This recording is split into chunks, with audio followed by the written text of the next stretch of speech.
અમદાવાદ શહેરના પોસ્ટ ગણાતા બોપલ વિસ્તારમાંથી શાકાહારી નાગરિકોની ધાર્મિક લાગણી દુભાવતો અને ફૂડ સેફટી સામે સવાલો ઉઠાવતો એક ચોંકાવનારો કિસ્સો સામે આવ્યો છે। બોપલમાં આવેલી આંતરરાષ્ટ્રીય ફૂડ ચેઇન મેકડોનલ્ડ્સની બ્રાન્ચ દ્વારા એક ગ્રાહકને ઓનલાઈન ફૂડ ઓર્ડરમાં વેજ બર્ગરની જગ્યાએ નોનવેજ બર્ગરની ડિલિવરી કરી દેવામાં આવી હોવાનો મોટો હોબાળો મચ્યો છે।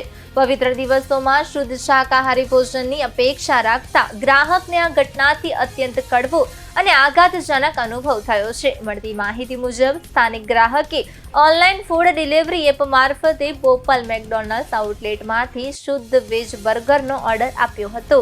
ઓર્ડર ઘરે પહોંચ્યા બાદ જ્યારે ગ્રાહકે ખાવાનું શરૂ કર્યું ત્યારે તેમાં નોનવેજ પેટી હોવાનું માલુમ પડ્યું। આ ગંભીર ભૂલ અંગે જ્યારે ગ્રાહકે જાગૃત નાગરિક તરીકે મેકડોનલ્ડ્સના સ્ટોર પર રૂબરૂ જઈને રજૂઆત કરી ત્યારે ત્યાંના સંચાલકો અને સ્ટાફ દ્વારા પોતાની ભૂલ સ્વીકારવાને બદલે ગ્રાહક સાથે અત્યંત ઉદ્ધાઈતિભર્યું અને અપમાનજનક વર્તન કરવામાં આવ્યું હતું। સ્ટોર મેનેજમેન્ટે આ ગંભીર બેદરકારી સ્વીકારવામાં ભારે આનાકાની કરી હતી।